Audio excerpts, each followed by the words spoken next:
구독과 좋아요는 창작자에게 큰 힘이 됩니다. 여러분의 작은 클릭 하나가 더 좋은 이야기를 만드는 원동력이 되니 부탁드립니다. 45. 어떤 이에게는 인생의 전성기이자 황금기라지만 나 영숙에게는 그저 유통기한이 지난 상품 취급을 받는 나이일 뿐이었다. 번듯한 직장 하나 없이, 통장에 모아둔 돈 한 푼 없이 대형마트 계산원으로 하루하루를 근신하며 버티는 내게 세상은 참으로 차갑고 냉정했다. 그날도 퇴근길은 여느 때처럼 고단했다. 하루 종일 서서 바코드를 찍고 손님들의 짜증 섞인 말투를 견디며 억지 미소를 지었더니 얼굴 근육까지 뻐근했다. 발은 부어올랐고 어깨는 천근만근이었다. 그런데 마침 하늘마저 나를 시험하듯 갑자기 소나기가 쏟아지기 시작했다. 우산도 없던 나는 황급히 시장 천막 밑으로 몸을 피했다. 숨을 고르며 빗줄기를 바라보던 그때 저 멀리서 한 남자가 보였다. 그는 쏟아지는 비를 온몸으로 맞으며 폐지를 줍고 있었다. 구멍난 러닝 셔츠에 흙먼지가 가득 묻은 바지, 너덜너덜한 운동화. 누가 봐도 영락없는 거지의 모습이었다. 사람들은 그를 피해 걸었고 아이들은 손가락질했다. 그는 세상에서 가장 투명한 존재였다. 그런데 이상했다. 나는 그 남자를 보는 순간 왠지 모를 동질감을 느꼈다. 나 또한 세상이라는 거대한 파도에 휩쓸려 떠내려가는 처지였으니까. 45의 계산원과 빗속의 거지. 우리는 어쩌면 같은 부류의 사람들이었다. 세상이 외면한 사람들. 나는 가방에서 낡은 분홍색 우산을 꺼냈다. 몇 년 전 1,000원짜리 할인 코너에서 산 색도 바래고 살 때도 비뚤어진 우산이었지만 그래도 비는 막아줄 수 있었다. 나는 조용히 그에게 다가가 말없이 우산을 씌워주었다. 이거 쓰고 가세요. 감기 들겠어요. 남자가 천천히 고개를 들었다. 그 순간이었다. 내가 그의 얼굴을 제대로 마주한 건 더럽고 초라한 겉모습과는 너무나도 대조적으로 그의 눈망울은 마치 깊은 산속 호수처럼 맑고 투명했다. 먼지 한 점 없이 깨끗하고 거짓 하나 없이 진실했다. 그 눈빛에 담긴 알 수 없는 진정성이 차갑게 식어있던 내 심장을 건드렸다. 감사합니다. 그의 목소리는 예상 외로 낮고 차분했다. 교양 있는 사람의 목소리였다. 나는 어색하게 웃으며 손을 흔들었다. 아니에요. 그냥 쓰세요. 나 집 가까워서 뛰어가면 돼요. 그렇게 우리는 처음 만났다. 빗속에서 세상이 우리를 보지 않는 그 순간에 며칠 뒤 마트에 새로운 청소 용역 직원이 들어왔다. 그리고 그것이 바로 그 남자 민석이었다. 그는 매일 새벽같이 출근해서 마트 구석구석을 닦고 창고를 정리하고 유통기한 지난 상품을 분류했다. 점심시간에는 구석 계단에 앉아 편의점 삼각김밥 하나로 끼니를 때웠다. 직원들은 그를 거지 아저씨라고 불렀다. 뒤에서 수군거렸다. 저 사람 진짜 냄새 나더라. 집도 없는 것 같던데 우리 마트 이미지 떨어지는 거 아냐? 하지만 민석은 아무 말도 하지 않았다. 그저 묵묵히 자기 일을 했다. 나는 모르는 척 그에게 다가갔다. 저기 혹시 우산 쓰신 분 맞죠? 민석이 고개를 들었다. 그리고 희미하게 미소 지었다. 네. 그날 정말 감사했습니다. 우산은 경비실에 맡겨놨어요. 아, 괜찮아요. 뭐 급한 것도 아니고. 나는 가방에서 삼각김밥 하나를 더 꺼냈다. 저 점심 2개 샀는데 하나 남았어요. 버리기 아까운데 드시겠어요? 괜찮습니다. 에이, 그냥 드세요. 어차피 버릴 건데. 나는 억지로 그의 손에 김밥을 쥐어주었다. 민석은 잠시 망설이다가 조용히 고맙다는 인사를 했다. 그렇게 우리는 조금씩 가까워졌다. 점심시간마다 나는 실수로 김밥을 하나 더 사거나 배불러서 밥만 먹은 빵을 건넸다. 민석은 처음에는 거절했지만 점차 나의 호의를 받아들이기 시작했다. 그리고 우리는 말을 섞기 시작했다. 민석 씨는 가족이 없으세요? 있었습니다. 먼 옛날에. 혼자 사세요? 네. 고시원에서 지내고 있어요. 힘들지 않으세요? 민석이 잠시 먼 곳을 바라보았다. 힘들죠. 하지만 살아야죠. 영숙 씨도 그렇잖아요. 그는 어떻게 내 이름을 알고 있었을까? 아마 명찰을 받겠지. 나는 씁쓸하게 웃었다. 맞아요. 살아야죠. 그게 우리가 할 수 있는 전부니까. 계절이 바뀌고 우리의 대화도 조금씩 깊어졌다. 민석은 내가 생각했던 것보다 훨씬 교양 있고 지적인 사람이었다.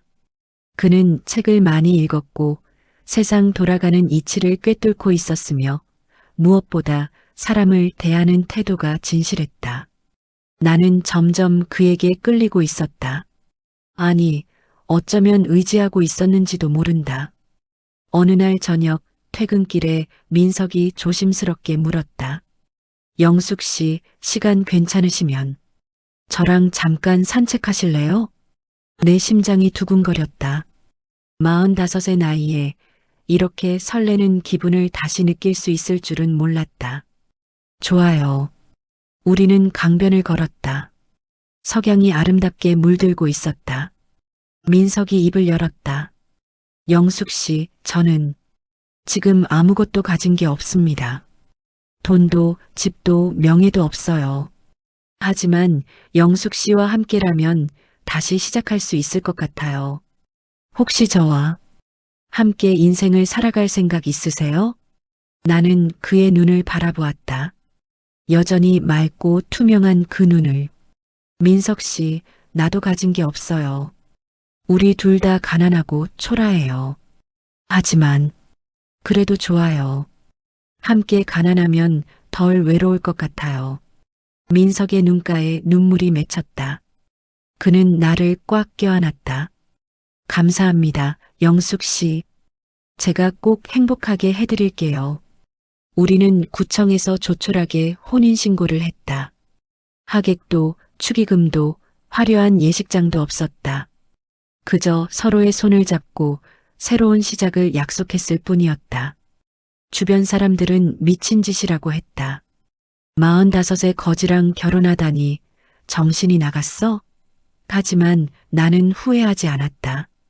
적어도 민석의 눈빛만은 진실했으니까. 우리의 신혼생활은 처절했다.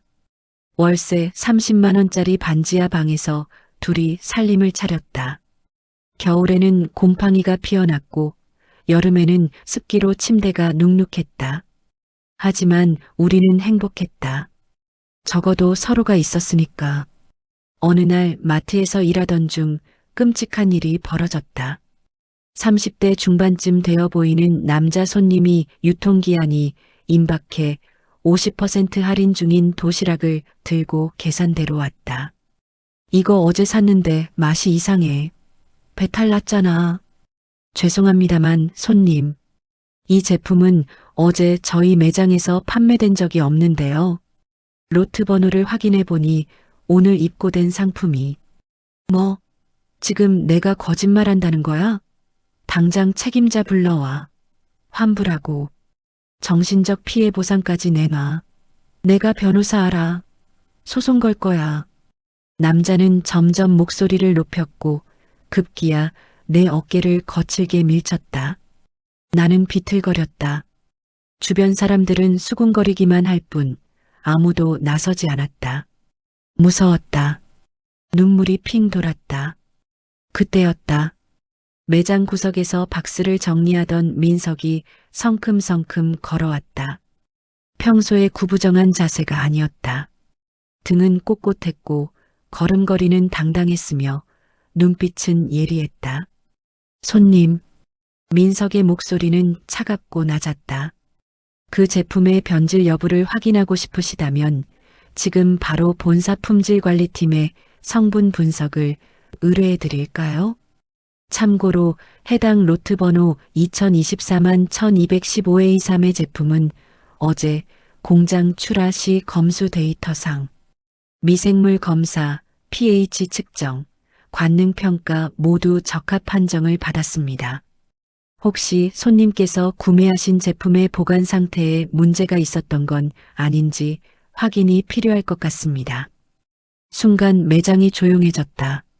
남자 손님은 입을 벙긋거렸다. 뭐야 너? 청소부 주제에.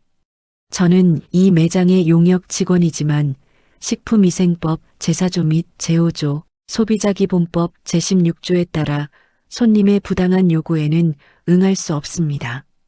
만약 계속 문제를 제기하신다면 CCTV 영상과 함께 허위, 사실 유포 및 업무 방해로 법적 조치를 취하겠습니다. 남자의 얼굴이 새하얗게 질렸다. 아니 내가 그냥 실수로. 그는 황급히 도시락을 내팽개치고 매장을 빠져나갔다. 나는 멍하니 민석을 바라보았다. 로트 번호, 검수 데이터, 식품위생법. 이게 정말 폐지를 줍던 그 남자의 입에서 나온 말일까? 그는 마치 거대한 기업의 시스템을 훤히 꿰뚫고 있는 사람처럼 보였다. 민석 씨, 그게 다 뭐예요? 어떻게 그런 걸 알아요? 민석은 다시 평소의 수줍은 표정으로 돌아왔다. 그냥 책 읽다가 본 거예요. 요즘 시간 날 때 법률책이랑 경영 서적 같은 거 보거든요. 책으로? 네. 도서관에서 빌려서요. 나는 그게 믿기지 않았지만 더 이상 캐묻지 않았다. 민석에게는 분명 말하고 싶지 않은 과거가 있는 것 같았다. 나는 그저 그의 손을 꽉 잡았다. 고마워요. 무서웠는데 영숙 씨를 지키는 건 당연한 일이에요. 그날 이후 마트 직원들의 민석을 보는 시선이 조금 달라졌다. 여전히 거지 아저씨라고 부르는 사람도 있었지만 적어도 함부로 대하지는 않게 되었다. 그리고 나는 점점 확신하게 되었다. 민석은 내가 생각했던 것보다 훨씬 더 특별한 사람이라는 것을.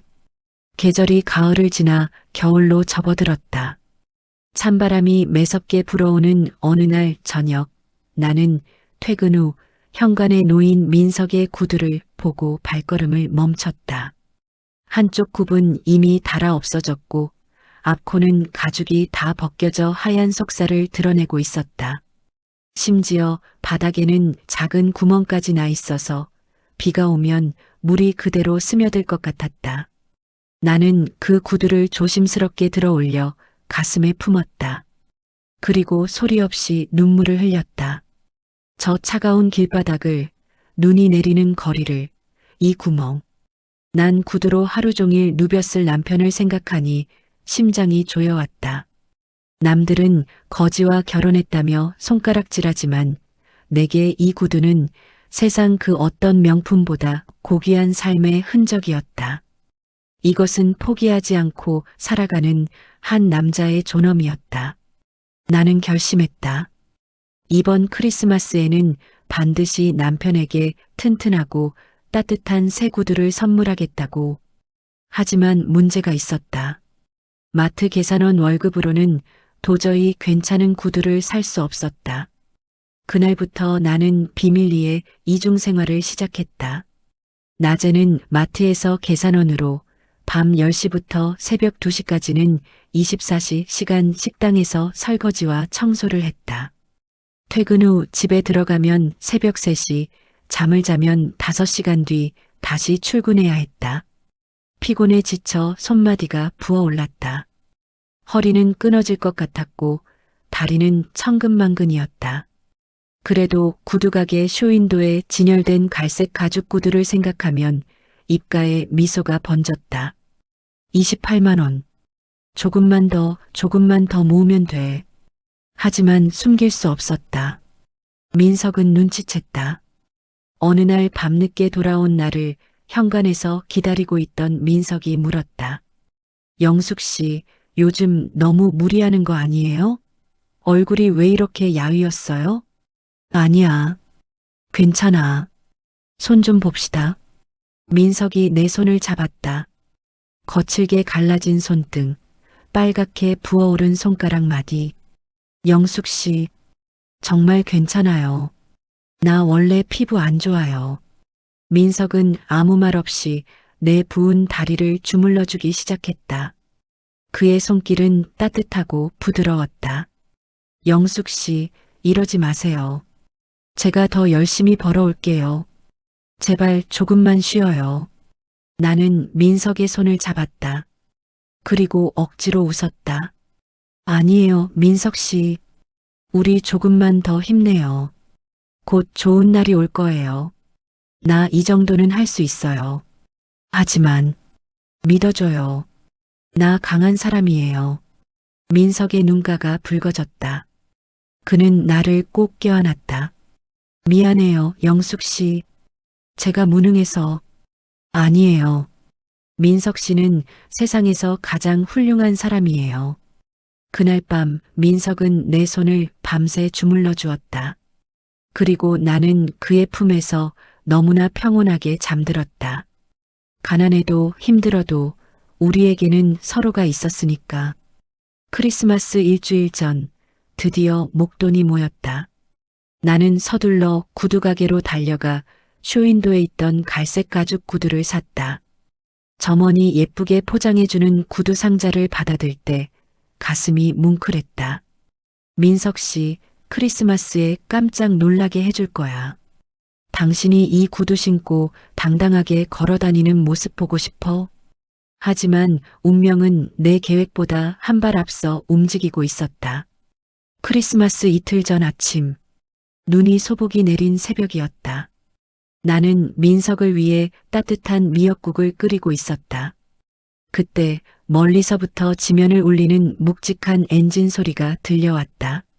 처음에는 신경 쓰지 않았다. 하지만 소리가 점점 가까워지더니 급기야 우리 집 앞 좁은 골목길을 가득 메웠다. 나는 창문을 열고 밖을 내다보았다. 그리고 숨이 멎었다. 10대가 넘는 검은색 벤츠 차량들이 줄지어 서 있었다. 마치 영화 속 한 장면 같았다. 차 문이 동시에 열리고 검은 수트를 입은 건장한 사내들이 쏟아져 나왔다. 30명도 넘어 보였다. 민석 씨, 저기 밖 좀 봐요. 민석이 창문으로 다가왔다. 그리고 작게 한숨을 내쉬었다. 결국 찾아왔군요. 무슨 소리예요? 저 사람들 누구예요? 내 심장은 미친 듯이 뛰었다. 설마 민석 씨가 무슨 범죄라도 저질렀나? 아니면 우리가 모르는 빚이 있었던 걸까? 사채업자들인가? 나는 공포에 떨면서도 본능적으로 주방으로 달려가 국자를 집어들었다. 그리고 민석이 앞을 가로막아 섰다. 몸은 덜덜 떨리고 있었지만 눈빛만큼은 단호했다. 민석 씨, 내 뒤에 있어요. 내가 막을게. 영숙 씨, 당신들 누구야? 우리 남편한테 손대기만 해봐. 가만 안 둘 거야. 나는 떨리는 목소리로 외쳤다. 무슨 일인지 몰라도 돌아가요. 민석이 내 어깨를 부드럽게 감싸며 앞으로 나섰다. 영숙 씨, 괜찮아요. 진정하세요. 저 사람들은. 그 순간 대문이 조심스럽게 열렸다. 그리고 수십 명의 사내들이 일제히 허리를 90도로 숙이며 외쳤다. 회장님, 모시러 왔습니다. 회장님? 나는 귀를 의심했다. 회장님이라니? 누구를? 설마. 사내들 사이로 60대쯤 되어 보이는 품이 있는 노신사가 걸어 나왔다. 그는 민석을 보자마자 눈시울을 붉혔다. 도련님, 아니 회장님, 2년 만입니다. 그동안 얼마나 찾아다녔는지 아십니까? 박 실장, 민석의 목소리는 여전히 차분했다. 오랜만입니다. 회장님, 이제 그만 돌아오셔야 합니다. 그룹 이사회에서 결의를 했습니다. 회장님이 돌아오시지 않으면 회사가 위기에 처합니다. 나는 상황을 이해할 수 없었다. 민석 씨, 이게 대체 무슨 일이에요?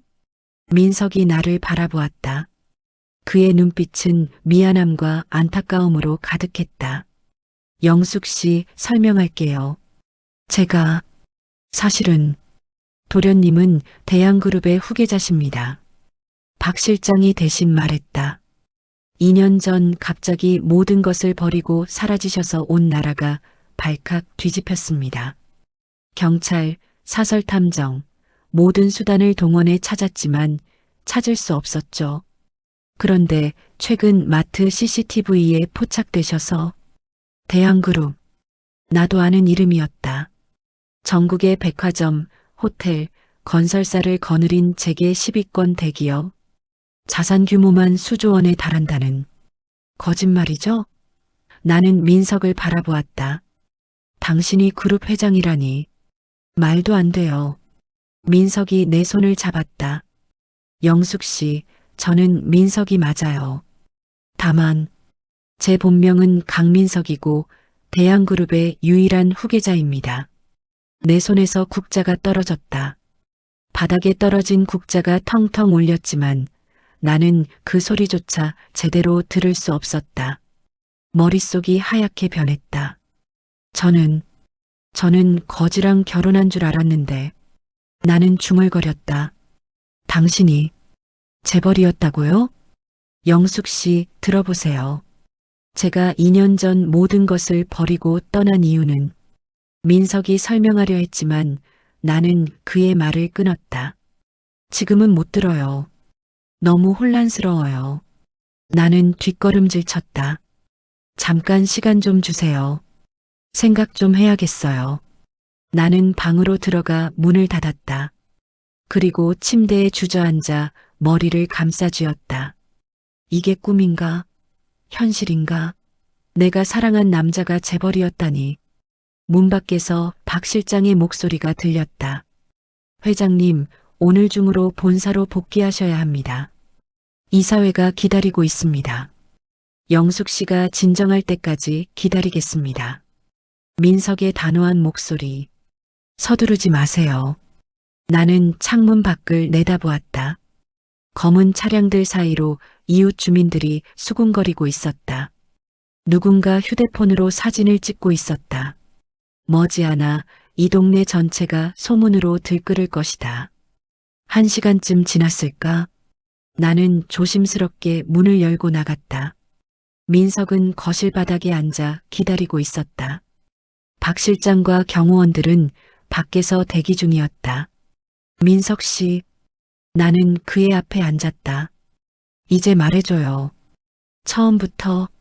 민석이 천천히 입을 열었다. 저는 30대 초반에 아버지로부터 그룹을 물려받았습니다. 하지만 그 세계는 제가 상상했던 것보다 훨씬 추악했어요. 사람들은 돈과 권력을 위해 서로를 배신하고 짓밟고 거짓말을 했습니다. 친구라고 생각했던 사람들도, 가족이라 믿었던 사람들도 결국은 제 재산만 노리고 있었죠. 그의 목소리는 고통스러웠다. 어느 날 저는 더 이상 견딜 수 없었습니다. 그래서 모든 것을 버리고 거리로 나왔어요. 신분을 숨기고 가장 밑바닥부터 다시 시작하고 싶었습니다. 진짜 사람들을 만나고 싶었어요. 제 돈과 지위가 아니라 저 자체를 봐주는 사람을. 그리고 영숙 씨를 만났습니다. 민석의 눈빛이 부드러워졌다. 빗속에서 아무 데가 없이 우산을 건네준 영숙 씨. 거짓골을 한 저를 사람 대접해준 유일한 사람. 김밥 하나, 미소 하나에도 진심이 담겨 있던 사람. 저는 영숙 씨와 있으면서 처음으로 인간다움을 느꼈어요. 나는 입술을 깨물었다. 그런데 왜 말을 안 했어요? 나한테 거짓말을 한 거잖아요. 처음에는 말하려고 했어요. 하지만 두려웠습니다. 제가 누군지 알면 영숙 씨가 저를 다르게 볼까봐. 저를 사랑하는 게 아니라 제 재산을 사랑하게 될까봐. 그래서 차마 말을 못했습니다. 바보같이. 나는 눈물을 닦았다. 나는 당신이 거지든 회장이든 상관없었어요. 내가 사랑한 건 당신이라는 사람이었어요. 민석이 내 손을 꽉 잡았다. 알고 있었습니다. 그래서 더 미안했어요. 영숙 씨 용서해 주시겠어요? 나는 한동안 아무 말도 하지 못했다. 그러다 문득 침대 밑에 숨겨둔 구두 상자가 생각났다. 나는 일어나서 상자를 가지고 왔다. 이거 크리스마스 선물로 주려고 했어요. 나는 상자를 민석에게 건넸다. 당신 구두가 너무 낡아서 새 구두를 사주고 싶었어요. 민석이 상자를 열었다. 갈색 가죽 구두가 들어 있었다. 그는 한참 동안 구두를 바라보았다. 그리고 울기 시작했다. 어깨를 들썩이며 소리내어 울었다. 영숙 씨, 이 세상 누가 저에게 이런 선물을 해준 적이 있었을까요? 저는, 그는 말을 잇지 못했다. 나도 울고 말았다. 우리는 서로를 껴안고 한참을 울었다. 가난했지만 진실했던 우리의 시간들이 이제 끝나버리는 것만 같아서. 진짜 로또는 따로 있었다. 민석은 결국 회사로 돌아가야 했다. 하지만 그는 나를 선택했다. 영숙 씨와 함께가 아니라면 돌아가지 않겠습니다. 그의 단호한 선언에 박 실장도 어쩔 수 없었다. 그렇게 나는 하루아침에 재벌가의 안주인이 되었다. 반지하 방에서 강남의 고급 펜트하우스로, 마트 유니폼에서 명품 드레스로, 버스와 지하철에서 전용 차량으로 모든 것이 바뀌었다. 하지만 적응하기 쉽지 않았다. 상류층 사람들의 눈빛은 차갑고 날카로웠다. 마트 계산원 출신이 회장 부인이라니, 나이도 많고 학벌도 없는데 어떻게 회장을 꼬셨을까 하는 수군거림이 들렸다. 어느 날 밤 나는 발코니에서 야경을 바라보며 혼자 울고 있었다. 민석이 다가와 내 어깨를 감싸 안았다. 힘드시죠? 응. 나는 이 세계 사람이 아니야. 명품 가방이 뭔지도 몰랐고 테이블 매너도 엉망이고 사람들 앞에서 말하는 것도 서툴러. 나 때문에 당신이 손가락질 받는 것 같아서 미안해. 민석이 나를 마주 보았다. 영숙 씨, 제가 왜 영숙 씨를 선택했는지 아세요? 몰라. 영숙 씨는 이 세상 그 누구보다 진실한 사람이에요. 돈 때문에 저를 대하지 않았고 지위 때문에 제게 굽신거리지 않았죠. 그저 인간 대 인간으로 저를 대해준 유일한 사람이었어요. 그게 얼마나 소중한지 아십니까? 하지만 제가 2년 동안 거리를 떠돌며 깨달은 게 있습니다. 진짜 귀한 건 명품도 재산도 권력도 아니에요. 진심이에요. 영숙 씨가 제게 건넨 그 낡은 분홍 우산, 삼각김밥 1개, 그리고 그 구두. 그것들이 제게는 이 세상 무엇보다 소중합니다. 나는 민석을 껴안았다. 고마워요.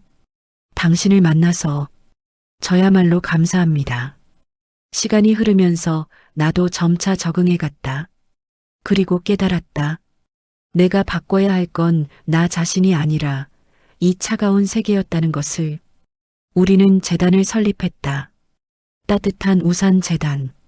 거리의 노숙인들을 돕고 어려운 상인들에게 무이자 대출을 해주며 가난한 아이들에게 장학금을 주는 재단이었다.